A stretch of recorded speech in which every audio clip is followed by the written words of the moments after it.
The one thing that set apart Israel from the rest of the ancient Near East was the fact that they were monotheistic. All of these surrounding nations in the ancient Near East were polytheistic, which means that they worshiped multiple gods, whereas Israel worshipped only one God. Occasionally, you might come across a situation where a people group would have been monolatrous, which means that they worshipped only one God, but they believed in the existence of multiple gods. But Israel believed that there was only one God, which was Yahweh. And that was completely countercultural. That was completely different from everything else around them. And that was part of what set them apart.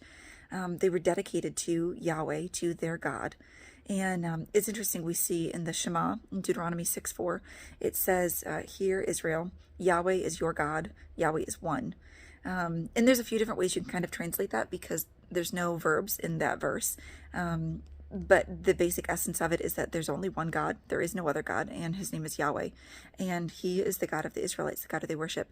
And in fact, the next verse says to love Yahweh your God with all your heart, soul, and strength. With everything that is in you, you are to love Yahweh.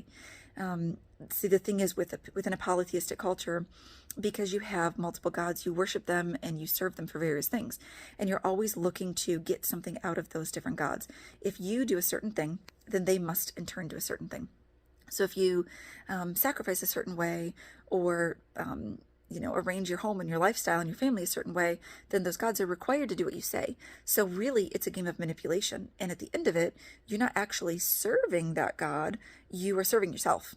That's what it comes down to. And in this life, in this world, you only serve the one true God, or you serve yourself. There is no other option, because to worship anything besides God truly is to worship the self.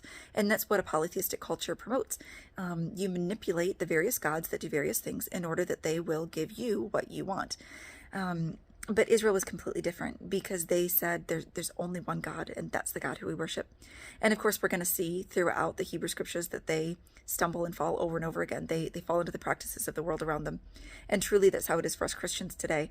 We worship Jesus as the one true God, but yet it's so easy to fall into the temptation to serve other things, which it doesn't matter what the thing is. You're either worshiping God or you're worshiping yourself. So for the way that the struggles that we have today, in that sense, the Israelites had those same struggles, and they lived in a world that everybody worshipped everything else except the one true God. It's the same for us today. So it's a really interesting parallel to draw. It was difficult for them back then, and it's difficult for us today.